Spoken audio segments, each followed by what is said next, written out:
우리가 요즘에 유튜브를 많이 보는 세대가 되었습니다.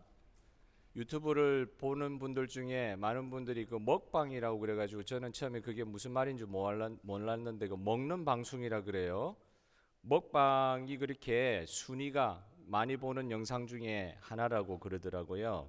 이 킬링 타임 하는 그런 소일거리를 제공해주는 그런 내용들, 뭐 대단한 내용도 아닌데 그냥 먹는 것만 보여주는데, 이 음식에 대한 이 사람의 욕망이 있잖아요. 무제한적인 그 욕망을 부추기면서 하나의 그 사회 현상을 만들어가는 것들이 있다고 하더라고요. 어떤 전문가가 그런 이야기를 하는 것을 들었습니다. 먹방이 유행하는 시대에 먹는 행위는 사람들의 그 마음을 표현해 주는데, 어떤 마음이냐? 관계를 원한다. 이 사람들이 사람과의 관계를 원하는데, 이 시대가 관계를 잘 맺을 수 있는 시대가 아니기 때문에 이 먹는 행위를 통해서 그걸 대체시키려고 하는 욕망을 부추기는 그런 심리적인 의미도 있다고 그렇게 이야기하는 걸 들었습니다. 저는 ASMR 이래가지고 이게 난 무슨 소리인지 몰랐는데, 음식을 먹는데 이 사각사각 이렇게 소리 들리게 하는 거 있죠.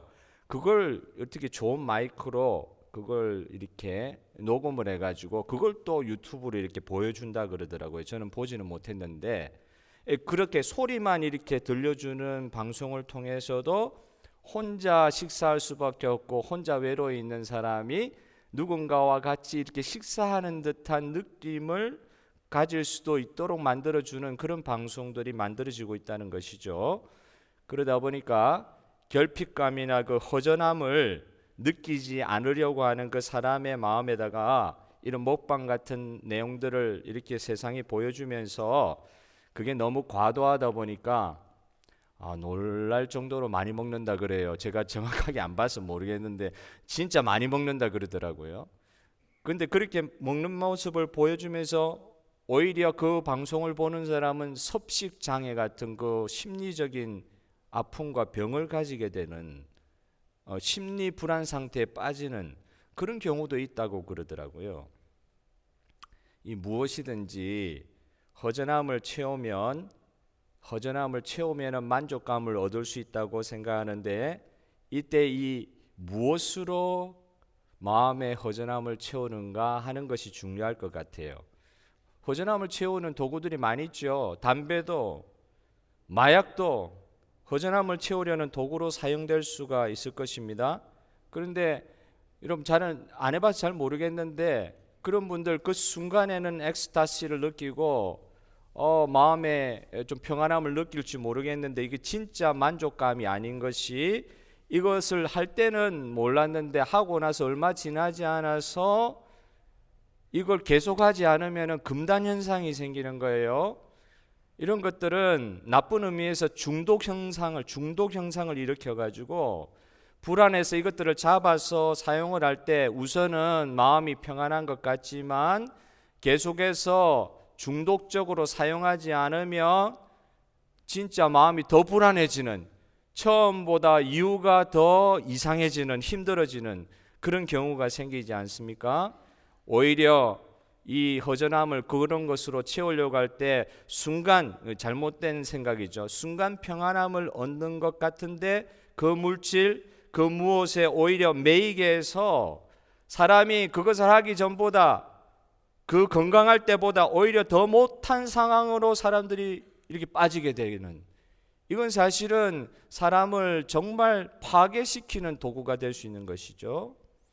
육체에 이렇게 허기가 들었을 때 음식을 먹어 주어야 사실 건강한 것을 증명하기도 하고 그게 건강한 것인데, 반대로 이 감정적인 허기가 들었을 때 진짜 마음에 이 음식을 먹어 가지고 되는 게 아니라 이 마음의 감정의 공허함이 생겼을 때, 이 영혼의 허기가 들었을 때 음식으로, 물질로, 재물로 막 채우려고 하니까 이 탈이 날 수밖에 없는 것입니다.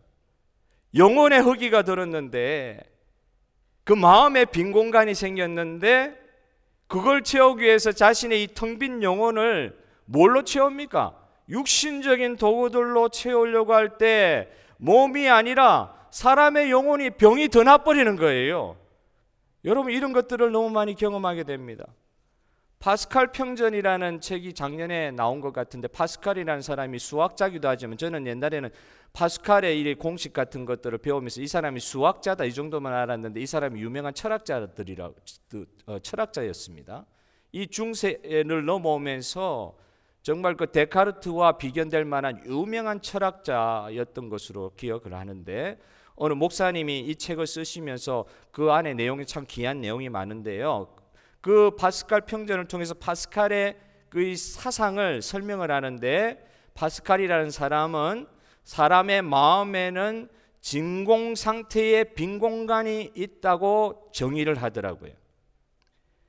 그런데 보통 이렇게 철학자들이, 유명한 철학자들이, 특별히 합리주의의 대표적인 사람, 그 이성을 강조한 사람 데카르트 같은 사람은 정말로 서양 철학사에서는 빼놓을 수 없는 사람인데, 이런 사람이 나서서는 이 빈 마음의 공간 이런 걸 인정하지 않으려고 했던 것 같아요. 사람의 마음의 빈 공간, 사람을 물질로 보고, 예를 들면 뭐 진화론이라든지 요즘에 말하는 그 과학주의의 최고로 나간 그런 철학들의 이 원류가 이런 데카르트의 사상이라고 할 수 있는데, 사람을 영혼이 있는 존재로 보질 않는 거예요. 하나님의 형상으로 지어진 영혼의 관점에서 사람을 보는 게 아니라 이성의 관점으로 사람을 보고 하니까, 그런 사람의 입장에서는 뭐 마음에, 눈에 보이지도 않는 마음의 빈 공간이 있다, 채워야 될 영혼의 허기가 있다, 이런 건 안 통한단 말이에요. 그런데 파스칼 같은 사람은 같은 철학을 공부한 사람인데도 예수를 믿는 사람이었어요. 하나님 믿는 사람이었어요. 그러니까 성경을 보고 하니까 이 사람을 보는 관점이 이런 이성주의자들하고는 완전 다른 관점이 생긴 것입니다. 파스칼은 말하기를, 내 마음의 진공 상태를 인정할 때 사람은 하나님의 존재도 인정할 수 있다. 영혼의 진공 상태가 없다고 말을 하는데, 이렇게 말하는 사람은 보통 어떤 사상의 기초를 가지고 있는 사람이냐? 하나님 없이도, 하나님을, 이 인격적인 하나님을 만나지 못하면 신의 존재라도 인정을 해야 되는데, 하나님이 없이도 모든 것이 가능할 것이라고 생각하는 사람들이 많다는 거예요. 그래서 유명한 책 팡세라는 책을 적었는데, 여기에서 이런 내용을 쓰고 있습니다. 우리 마음에 있는 이 진공 상태를 사람들은 꼭 인정해야 된다. 이 진공 상태를 뭐라고 또 이야기하냐면, 이게 이제 이게 뭐냐, 인용했다는 표시입니다. 이거 사람은 주위에 있는 모든 것으로 이 빈자리를, 자기 주변에 있는 모든 것으로 이 빈 공간, 빈자리를 채우려고 헛수고를 하는데, 곧 있을 것들로부터 얻지 못하는 도움을 있지도 않은 것들에게서 찾으려 한다는 것입니다. 그렇지만 그것들은 전혀 도움이 안 됩니다. 왜냐하면 이 무한한 심년은, 마음을 무한한 심년이라고 표현하더라고요. 열 길 물속을 하나도 한 길 마음속을 알지 못하는 속담도 있잖아요. 이 철학자는 그런 식으로 사람의 마음을 표현합니다. 뭐라고요? 무한한 심년에, 마음에 무한한 심년이 있다. 깊은 골이 있다. 이 마음의 무한한 심년은 어떤 무한하고 불변하는 대상, 다시 말해서 하나님 그분이 아니고는 채울 수 없기 때문이다. 할렐루야. 데카르트는 이런 생각을 전혀 못한단 말이에요. 사람의 이성에 따라 신도 자기의 이성으로 만들어낸다, 이렇게 생각하는 사람, 인간이 최고라는 생각을 가진 사람, 하나님을 인격적으로 그 하나님을 인정하지 못하는 사람, 그런 사람은 이 마음에 있는 이 무한한 이 하나님의 형상을 닮은 사람에 가질 수 있는 무한한 심년의 이 깊은 것에 대해서 전혀 눈이 열리지 않는다는 것이죠. 그러니까 재물이나 권력이나 쾌락 등 나의 존재감을 겉으로 볼 때 나의 존재감 확인시켜 줄 수 있을 것, 음식만 봐도 이걸 통해서 내 지금 이 허무함을 채워줄 수 있다고 생각하는 그런 착각 가운데, 사람들이 재물이나 권력이나 음식이 꼭 아니더라도 쾌락, 이런 것을 통해서라도 많이 모으고 누림으로써 이 빈 공간을, 마음의 10년의 이 빈 공간을 채워보려고 그렇게 애를 쓰지만, 이런 시도는 인류 역사를 통해서 반드시 우리 가운데 증명이 되고 있습니다. 반드시 실패로 끝날 수밖에 없다. 우리 마음의 빈자리는 무한한 성격을 띠고 있는데 10길 물속은 알아도 한 길 사람 속은 누구도 알 수가 없다고 그러는데, 그런 면에서 하나님의 형상을 닮은 무한한 성격을 띠고 있는데, 우리가 거기 이 빈 공간이, 이 마음의 무한한 이 지경에 빈 공간이 조금 생겼는데, 그거 채우기 위해서 우리가 거기 쏟아붓는 것들을 전부 뭘로 이걸 채우려고 그러느냐? 유한한 것들 가지고 채우려고 그런다. 무한한 나락이 떨어질 수밖에 없는데, 뚫려 있는데 말입니다. 무한한 것들로, 하다못해 음식이라도 이거 채우면은 내 마음이 지금 스트레스가 사라지겠지, 마음에 좀 평안함이 있겠지, 배라도 부르면은 마음이 편해지겠지, 그렇게 이야기하는데 이거는 시작부터 잘못됐다는 것이에요. 시작부터. 오늘 본문 전반부에서 관원과 잘못된 식탁 교제, 이제 뇌물을 주고받는 그런 관계를 추측할 수 있게 하는 말씀이에요. 관원과 잘못된 식탁 교제를 통하여 얻으려는 그 탐심을 경고하고 있지 않습니까? 음식을 먹는 행위와 영적 상태를 연결하는 말씀이 잠언 곳곳에 많이 나오고 있어요. 27장에도 나오고 23장, 28장에도 나오고. 하나님을 떠난 인간이 하나님이 아닌 다른 것을 통해 즐거움을 찾고자 하는 욕망의 이 방편, 욕망을 채워주는 이 방편이 뭐냐? 탐식이다. 음식을 찾는 거. 이게 굉장히 단순한 것 같지만 많은 사람들이 요즘 현상, 사회 현상을 봐도 그런 것 같아요.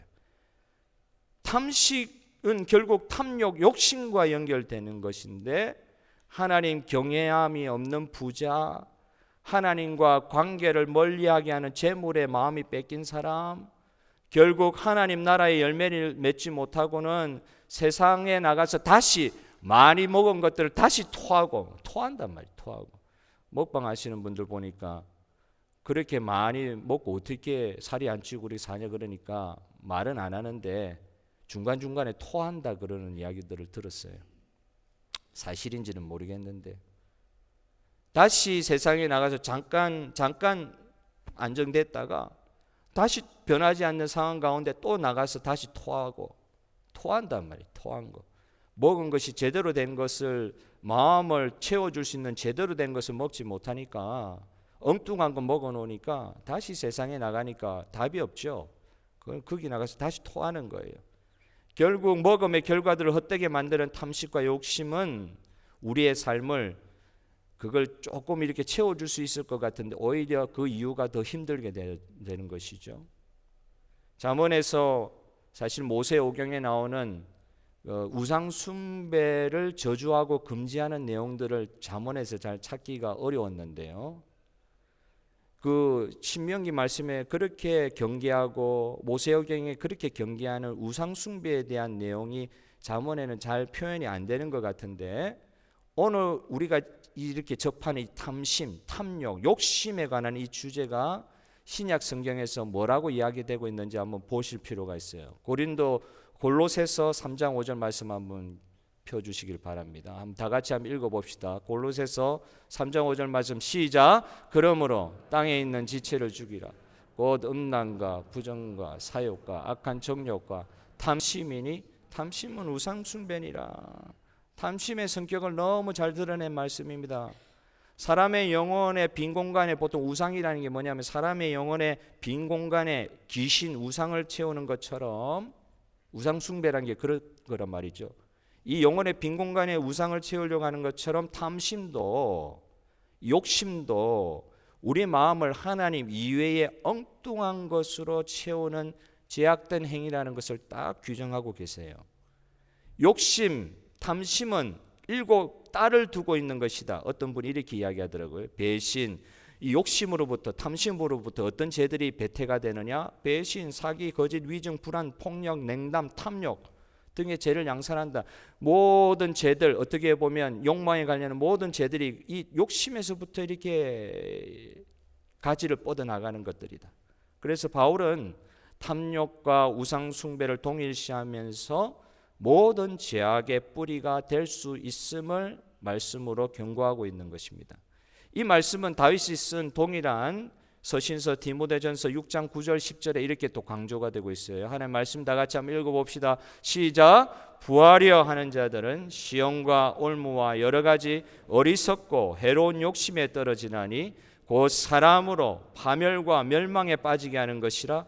돈을 사랑함이 일만하게 뿌리가 되나니 이것을 탐내는 자들은 미혹을 받아 믿음에서 떠나 많은 근심으로써 자기를 찔렀도다. 이 바울의 이 마지막, 그러니까 자기 인생의 후기의 서신에서도 초기의 서신과 비슷한 말씀을 이렇게 적어놓고 있는 것이에요. 탐심이 우상 숭배기도 하지만 이 탐심으로 말미암는 돈을 사랑함이, 돈에 대한 욕심이, 재물에 대한 욕심이 일만하게 뿌리가 되는 것이다. 얼마나 이 마음의 허무함을 욕심의 재물로, 재화로 채우려고 할 때 어떤 결과들이 나올 수밖에 없는지를 말씀하고 있는 것이죠. 또 예수님의 말씀 복음서에 보면은 이런 사람이 나타나고 있어요. 예수님을 내가 따르고 싶습니다. 제가 볼 때 이분은 제자가 아니에요. 진심으로 예수님 따르려고 한 사람이 아니에요. 예수님이 하는 기적을 보면서 한번 보고 싶다, 그냥 예수님 따라 붙은 사람인 것 같아요. 예수님에 대해서 인격적으로 알려고 하는 것이 아니라 예수님을 통해서 이렇게 보이는 기적, 눈에 보이는 이 참으로 놀라운 일, 이런 떡고물에 관심이 많았던 사람인 것 같아요. 이 사람은 예수님을 따르고 싶어 해도 이유는 단 한 가지인 사람이 이 사람인데, 예수님을 너무 결과적으로 보면 예수님을 너무 잘못 이해한 것이지만 어떤 모습을 보고 있느냐? 자신의 그 탐심의 죄악을 채워줄 수 있는 수단으로, 이 중요한 말입니다. 자기가 이해하는 한, 자기가 지금 이거 가지고 싶은데 이 욕심에서 나오는 것 말이에요. 소유욕이 있는데 이거를 나는 이거 채웠으면 좋겠는데 하는 죄악으로 사실 말미암는 체험에 대한 욕심인데, 그거 채우기 위해서 그걸 채울 수 있는 수단으로 예수님을 이용하려는 죄악된 마음을 보여주는 한 사람의 이야기가 나옵니다. 누가복음 12장 13절 15절 다 같이 읽어보겠습니다. 시작. 선생님, 내 형을 명하여 유산을 나와 나누게 하소서. 예수께서 가라사대, 이 사람아, 누가 나를 너희의 재판장이나 물건 나누는 자로 세웠느냐 하시고 그들에게 이르시되, 삼가 모든 탐심을 물리치라. 사람의 생명이 그 소유에 넉넉한 데 있지 아니하니라. 나는 저 정도 아니다. 우리 다 이렇게 지금 이거 보면서 남의 이야기가 되어 계신 거예요. 예수 믿는데 저런 이유를 가지고 어떻게 예수님 믿는다고 이야기하냐, 저 사람 진짜 엉뚱하네. 이렇게 지금 남의 이야기를 이제 들으면 이거 내 이야기가 아닐 것 같은데, 그런데 많은 분들이 이야기할 때 이런 식으로 예수님 믿으려고 하는 분들이 의외로 많다고 이야기를 해요. 제 이야기는 아닙니다. 그렇다고 하니까 저도 그런가 봐요. 나의 허무한 마음을, 무한한 마음이라 그랬는데 그걸 유한한 거로 채우려고 한다 그랬잖아요. 나의 이 허무한 마음을, 10년의 마음을 예수님을 인격적으로 만나서 예수님으로 채우는 것이 아니라, 나의 이 허무한 마음을 물질로 채워야 되는 게 내 인생에 대한 내가 정한 답인데, 내가 정한 답이란 말이에요. 나의 이 허무한 마음을 물질로라도 채우고 싶은데, 예수님 그렇게 할 수 있도록 내 기도를 들어주세요 예수님, 이렇게 이야기한다는 것입니다. 이렇게 말하니까 진짜 엉뚱한 사람이에요. 남의 이야기 같은데 실제로는 이 이야기를 듣고 있으면서 뜨끔한 생각이 들 수도 있거든요. 내 스스로 답을 엉뚱하게 만들어 놓고 주님 보고 그 엉뚱한 답을 추인해 달라고 내가 답 다 적어 놓고, 이 답 맞지요 주님? 내가 잘못된 방법으로 이미 만들어 놓은 답을, 주님과 전혀 상관없는 답을 주님이 인정해 주셔야 돼요. 인정해 주세요. 이렇게 요구하는 이 사람에게 주님이 어떻게 대답을 하셔야 합니까? 이 욕망, 욕심, 탐심 같은 이 말은 식담의 현상으로도 나타난다 그랬는데, 계속 꾸역꾸역 먹는 것인데 다른 사람이 굶어 죽어가는데도 나누어 먹지 않는 상태, 이걸 욕심이라 이야기하는 것이거든요. 대통령 되겠다고 생각하는 사람, 그 사람을 욕심장이라고 우리는 이야기하지 않습니다. 하지만 하나의 사실을, 정확한 진리의 사실을 두고 모순된 태도, 생각하는 것 따로 행동하는 따로 보이는 이 모순된 태도를 볼 때 우리는 그걸 욕심이라고 이야기하는데, 돈을 빌려놓고 갚기는 싫고 저축은 안 해놓고 목돈을 찾고 싶고 공부는 안 하고도 좋은 대학에 가고 싶으면 이게 욕심이란 말이에요.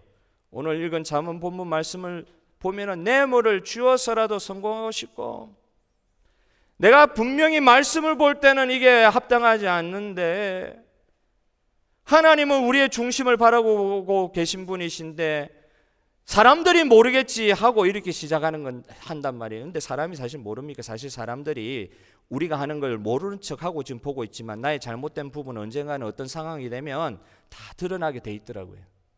사람들 속에서 나는 지금 나만 안다 이렇게 생각하는데 그것도 아니더라고요. 하물며 하나님께서는 정확하게 알고 계신데 나는 자기 신앙과 가치관을 포기하면서까지 일단 욕심에서 발현된 도달하고 싶은 목표에 일단은 도달하고 싶다. 이런 것이 욕심이라는 것입니다.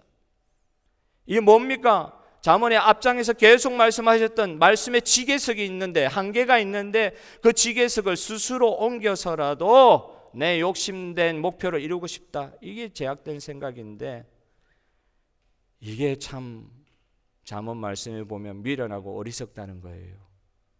하나님으로만 채워질 수 있는 마음의 지경을, 이 10년을 죄악의 영역, 자기가 생각하는 욕심으로 말미암아 유혹되어서 이 하나님의 지게석을 옮기게 만드는 마귀의 유혹에 넘어가게 되는 이런 안타까움을 보고 잠언 말씀은 어리석다고 말씀하고 계신 것입니다.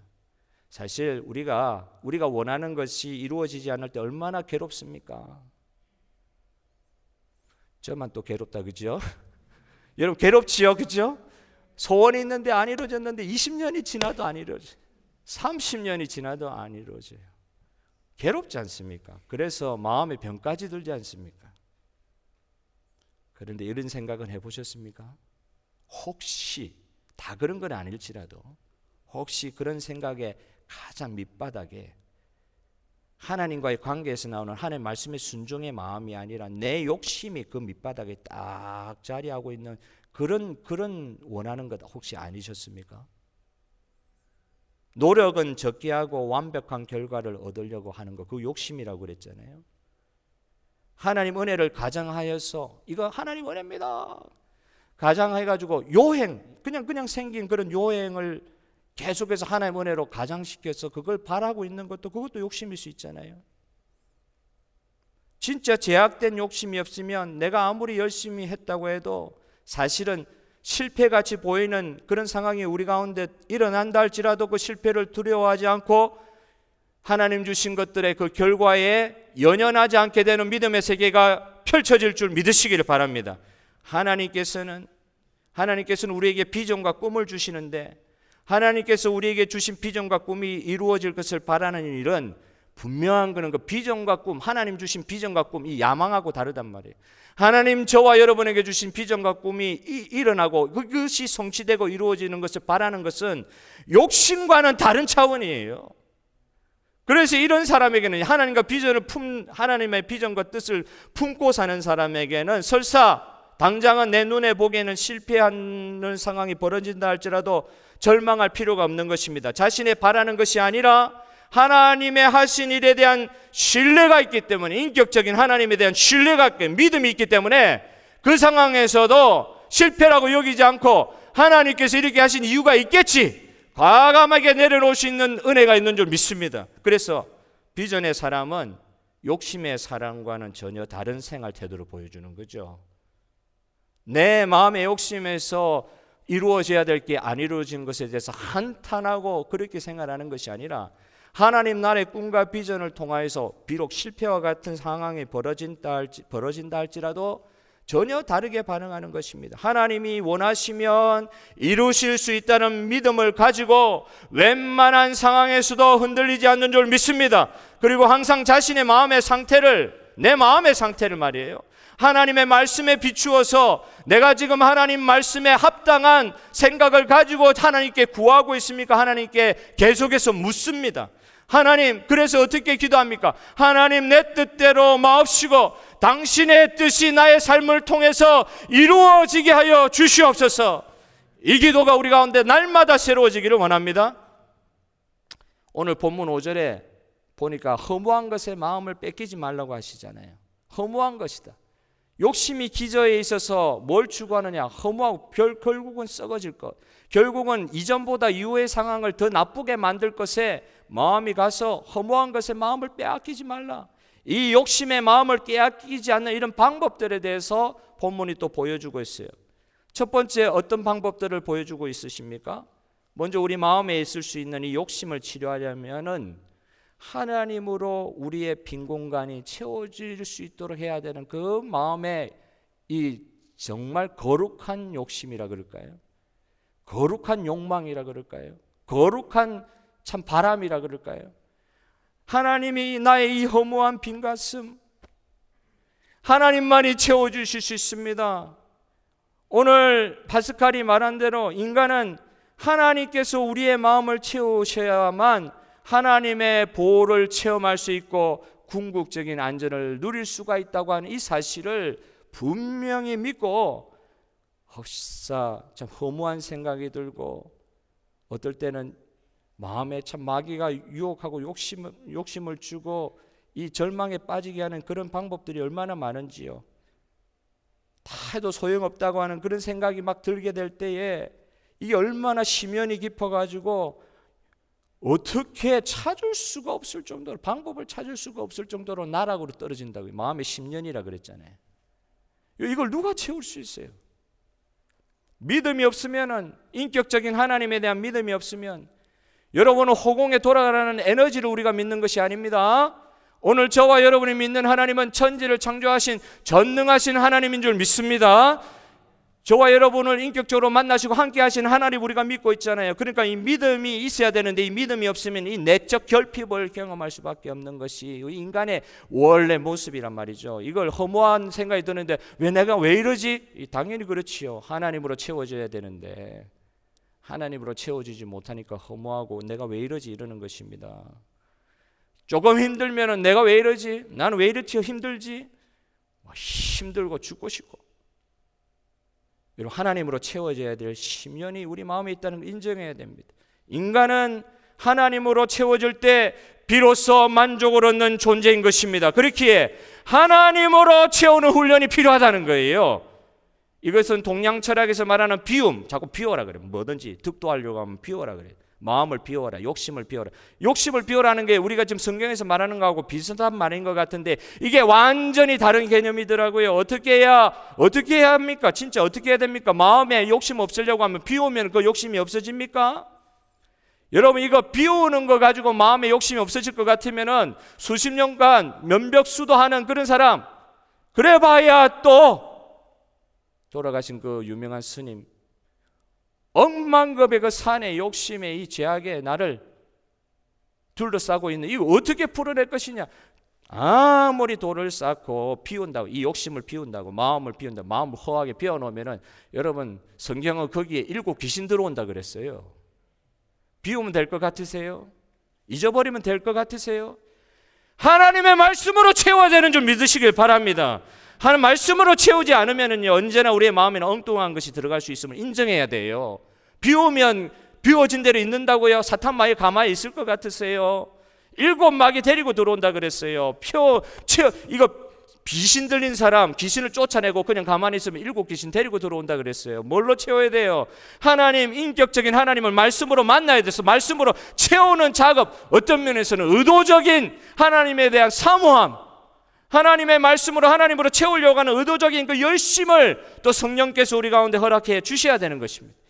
하나님이 채워주시더라도 채우는 방법을 허락하신 말씀을 이용하지 않고 감떨어지기만을 기다리고 있으면 그냥 자연히 하나님으로 채워지느냐? 하나님 우리를 그렇게 만들어 놓지 않으셨어요. 기름 넣으면 되듯이 그렇게 만들어 놓지 않으셨어요. 주유구에 기름 넣는 걸 우리가 해야 된다고 자유의지를 주셨어요. 선을 행할 수 있는 자유의지를 성령께서 허락하여 주신 줄 믿으시기를 바랍니다. 타락하다 보니까 자유의지를 생각하는데도 맨날 죄지을 자유의지만 생각한다. 그게 왜? 타락의 결과입니다. 죄가 만약 들어오지 않았으면은 하나님이 원래 창조하신 세계에서는 하나님의 선만을 행할 자유의지를 우리 가운데 허락하여 주셨어요. 로봇으로 만들지 않으셨어요? 우리로 하여금 하나님 말씀을 채울 수 있는 방법들을 하나님께서 허락해 주시고 그 방법들로 우리를 다가가게 하여 주십니다. 우리 매일 성경으로 큐티도 하지만 하나님의 말씀을 지속적으로 매일매일 통독을 하는 것도 얼마나 좋은 방법인지 모릅니다. 채우려면은 넘치도록 읽어야 됩니다. 사실은 여기서 그렇게 말 안 하더라고요. 양보다 질이 중요하다 그러는데 아이고 요즘 같아서는 우리 신앙의 선배들 생각하면 우리 너무 진짜 게을러요. 젊은 것이 이런 말씀 드려서 너무 죄송합니다.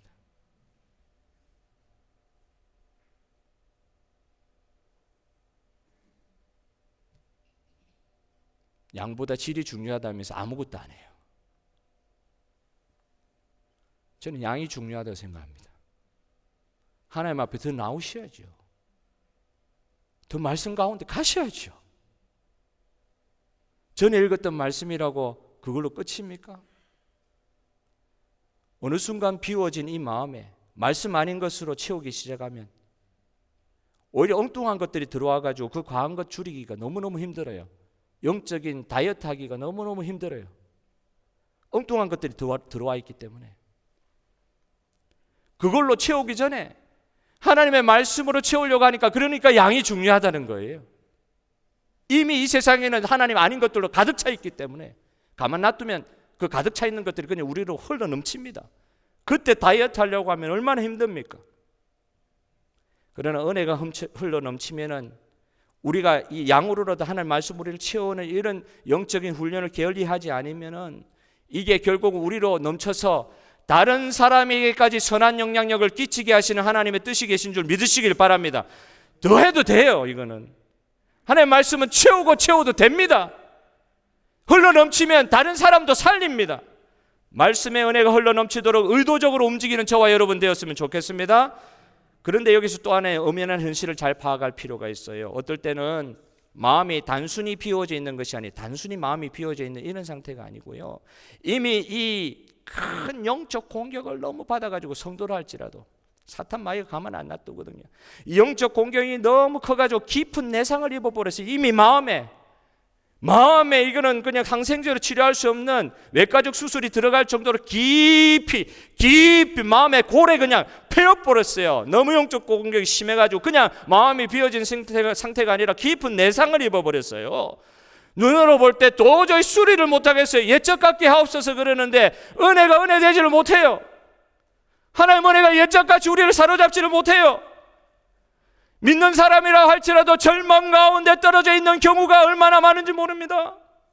시편 30편의 기자가 그랬습니다. 마음의 공허함, 그냥 마음이 단순히 비워져 있다.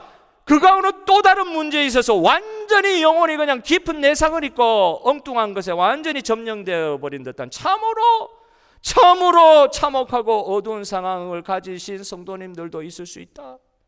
시편 30편 그 기자가 그랬듯이 성도에게는 이런 상황 안 생길 거라고요. 그럼 시편 기자가 이런 시편을 적을 리도 없지요. 사랑하는 성도 여러분, 우리 자신 안에 있는 공포감, 말로 설명할 수 없는 공포감, 수치감, 절망감, 죄로 인한 것들이죠. 주로 소망 없음, 이 감정들, 이 마음의 상태, 이걸 하나님 앞에 그냥 놔두는 게 아니라 그냥 공허하게 비었다 이런 상태도 아니고 이 내상을 입었는데 얼마나 깊이 입었으면은 이걸 하나님 앞에 나와도 처절하게 내어드리는 이런 경험을 하지를 못하고 시간을 보내고, 이런 것들은 예수님이 말씀하신 바와 같이 정말 기도로 밖에는 나갈 수 없는 군대 귀신과 같은 그런 어려움들인데, 여기에 너무 익숙하다 보니까 스스로 고칠 수 없는 것이 있다. 하나님 믿어도 안 되는 건 안 되는 것이다. 하나님 믿어도 안 되는 건 안 되는 것이다. 이 절망감, 이 허무함, 소망 없음, 이런 상태를, 이 내상을 입고 있는 이 상태를 그대로 그냥 마음의 절망 상태를 그대로 가지고 그냥 살아버리는, 너무 깊이 패여버린 죄악의 상처들, 마음의 병을 여러분 그냥 가지고 살고 있지는 않으십니까? 여러분 오늘 주일에 이 말씀을 준비하면서도 여느 때와 같은 주일이잖아요. 저번 주일과 그렇게 다르지 않는 주일이잖아요. 그런데 오늘 이 말씀을 저도 준비하면서 하나님께서 이런 은혜를, 예를 들면 수십 년 동안 이 패여 있는 이 내상으로 말미암아 하나님 앞에 아뢰지도 못했던 근본적인 치유가 필요한 부분까지 그냥 비워져 있는 정도가 아니라 완전히 큰 내상으로 간 심각하게 병들어 있는 것, 이런 상황도 주님께서 치유하실 수 있음을 여러분 믿으시기를 바랍니다. 하나님은 하실 수 있습니다. 이럴 때는 허무한 마음을, 영혼을 채우시는 정도가 아니라 이미 심각하게 병들어 있는 우리의 마음을 전능하신 능력으로 고치시는 주님을 체험케 하여 주실 줄 믿습니다. 오늘 말씀을 듣는데도 아유 말씀하시네, 그리고 또 흘려보낸단 말이에요. 근데 오늘 하나님 말씀이 여러분 귀에 들려서 마음에 박혀서 이런 것도 치유하실 수 있는 하나님 앞에 자기의 이 내상을, 상처를 내어놓으시는 이 시간이 되기를 원하고, 우리 아버지 하나님은 전능하셔서 사랑하시는 백성의 그 마음의 아픔들을, 그 허무함들을 채우실 뿐만 아니라 완전히 치료하실 수 있는 하나님의 은혜가 있는 줄 믿으시기를 바랍니다. 정말 그 어떤 수를 써서라도 안 될 것 같고 이미 병들고 고칠 수 없을 정도로 파괴되어 있는 우리 영혼을 하나님께서는 고칠 수 있다고 하는 이 믿음을 주님께서는 그렇게 말씀하시는데 왜 자꾸 거부하십니까? 여러분, 하나님은 고치실 수 있습니다. 하나님은 병든 우리를 그냥 있는 그대로 받아주시는 정도가 아니라 고쳐서 다시 쓰시는 하나님을 믿으시기를 바랍니다. 내가 이 정도로 있을 수 없단 말이에요. 하나님 우리를 선택하실 때 그냥 이렇게 막 살라고 이렇게 선택하신 게 아니에요. 하나님께서 우리를 선택하실 때 모든 것을 다 바쳐서, 모든 것을 투자해서 우리를 가장 귀중한 존재로 불러주셨는데 우리를 그렇게 놔두실 리가 없어요. 하나님이 다 치료하실 수 있습니다. 그냥 마음이 허전한 정도가 아닙니다. 깊은 내상까지도 하나님께서 덮어주실 수 있어요. 치유하실 수 있어요. 하나님과 깊은 관계를 새롭게 펼쳐가실 수 있는 분이 우리 하나님이십니다. 치유받지 못할 것 같은 절망감을 우리가 아무리 숨기려고 해도 아무렇지도 않은 것처럼 보이려고 지독히 애쓸지라도 우리 내면의 두려움은 사실은 더욱더 커져가고, 실제와 현상의 왜곡 현상, 믿는데도요 믿음이 왜곡 현상이 일어날 때가 있어요. 어찌해야 됩니까? 하나님은 비워져 있는 우리 내면을 채워주시기도 하지만 우리의 뒤틀리고 상처받은 심령을 다시 회복시켜 주실 수 있는 분이 우리 하나님이십니다. 오늘 이 시간 고쳐주시고 우리 안에 하나님의 형상을 다시 회복시켜 주실 분은 하나님 한 분밖에 없으십니다. 하나님 도움으로도 도저히 안 될 것 같고 회복될 것 같지 않는 그 상황에서 도움을 베푸시는 하나님을 여러분 믿으십니까? 여러분 체험하고 계십니까? 오늘 시편 말씀 40편의 말씀 한번 읽어봅시다. 다 같이 읽어봅시다. 시작. 여호와 내 하나님이여, 내가 주께 부르짖음에 나를 고치셨나이다.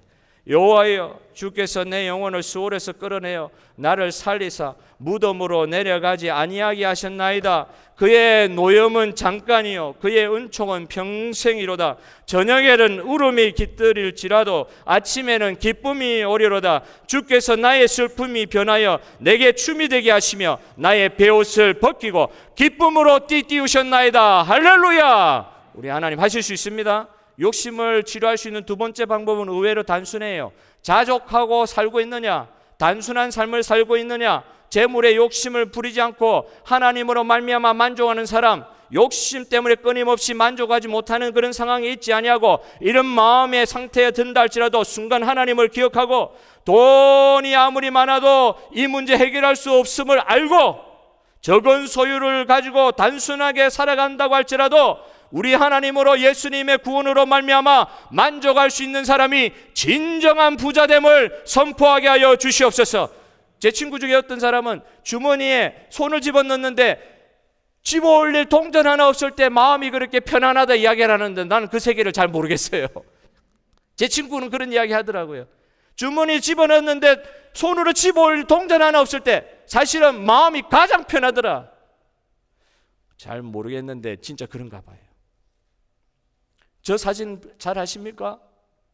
사진 하나 보여주십시오. 마지막에 너무 잘 하시는 사진이죠. 옛날에 우리 교회당 식당에도 이거 붙어 있었는지 모르겠습니다. 있었습니까? 이건 실제 사진을 그림으로 표현한 거예요. 없는 거를 만들어낸 게 아니라 미국의 어느 할아버지의 진짜 사진을 저렇게 그림으로 그대로 묘사한 거예요.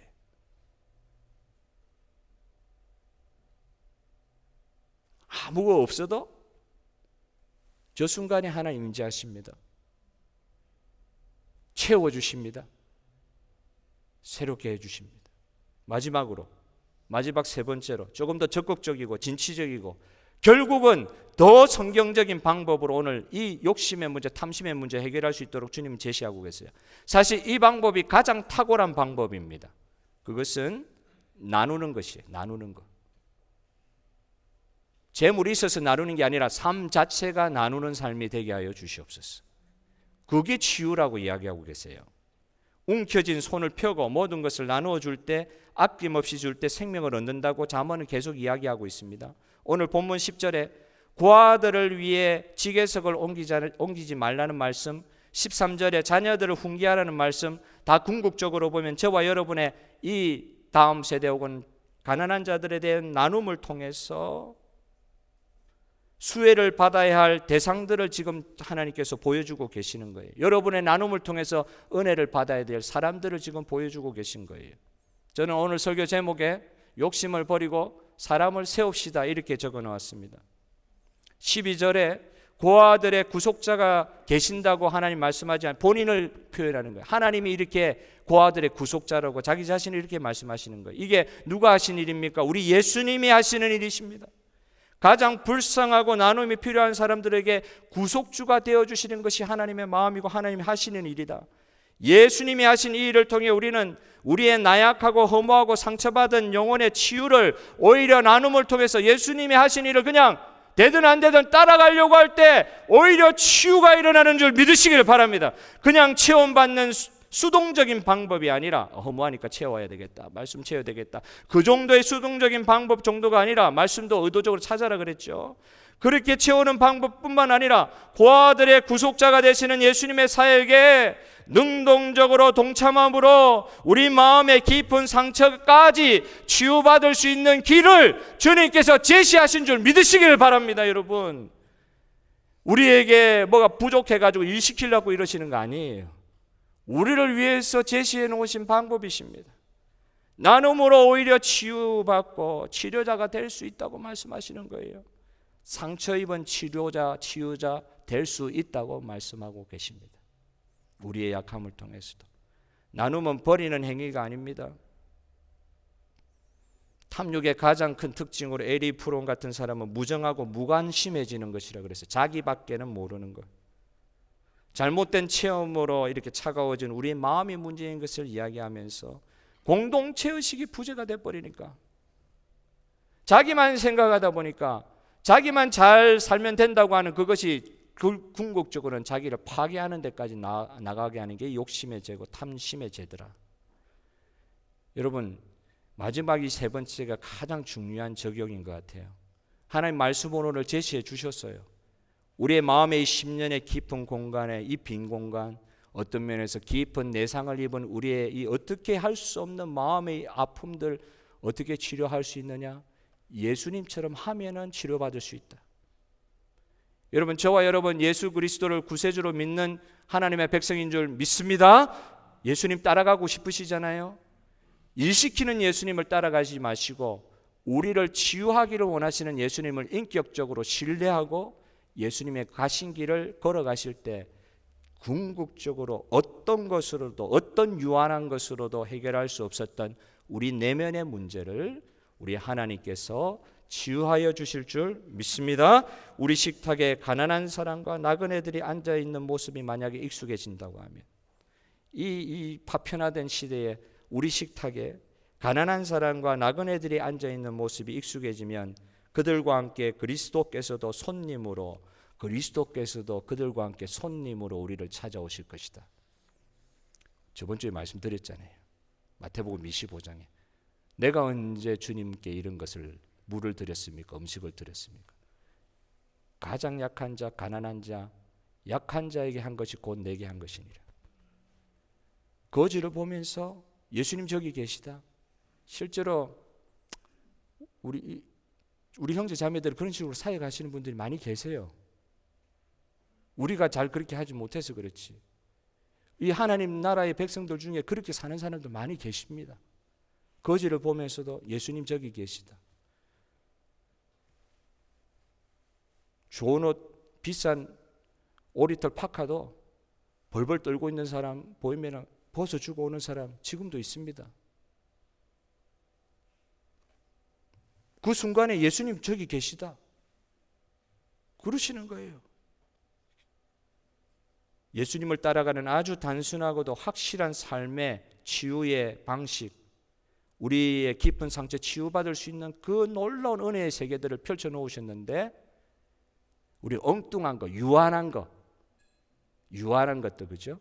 재물, 우리의 어떤 눈으로 보는 거, 그런 거로 우리의 이 마음의 심년을 채우려고 하다가 오히려 더 깊은 마음의 내용과 상처를 겪게 되는 이런 어리석음을 반복하지 말고 썩어지는 것으로 우리 마음을 채우려 하지 말고 무한하신 하나님의 말씀의 은혜로 채움받게 하여 주시옵소서. 하나님의 말씀은 그 어떤 상처도 치료함을 믿을 수 있게 하여 주셔서 예수님 하신 것처럼 말씀에 나와 있는 대로 나도 나누는 자리에 들어가서 많은 영혼들 살리는데 예수님처럼 쓰임받고 내가 일하는 것이 아니라 그걸 통해서 나눔을 통해서 예수님과 교제하게 하여 주시옵소서. 여러분 예수님과 교제하고 싶으시죠? 그럼 성경에 나와 있는 대로 하시면 돼요. 예수님 그 식탁에 가난한 자와 함께하는 그 식탁에 예수님 오신다고 그러셨어요. 여러분 믿으시길 바랍니다. 역사하시는 주님, 우리 시드니 중앙장로교회 마지막까지 주님 다시 오시는 그날까지 우리 교회를 사용하여 주시옵소서. 말씀으로 채우는 우리 교회 성도들 복 주시옵소서. 말씀으로 채울 뿐만 아니라 말씀에 순종하여 예수님처럼 나누는 삶을 통하여 우리의 마음도 치료받을 뿐만 아니라 하나님 나라가 이 땅 가운데 회복의 증거로 나타날 수 있도록 주여 우리를 끝까지 사용하여 주시옵소서. 주여 은혜 베풀어 주실 줄 믿습니다. 다 같이 찬송하시면서 예배를 마무리하도록 하겠습니다.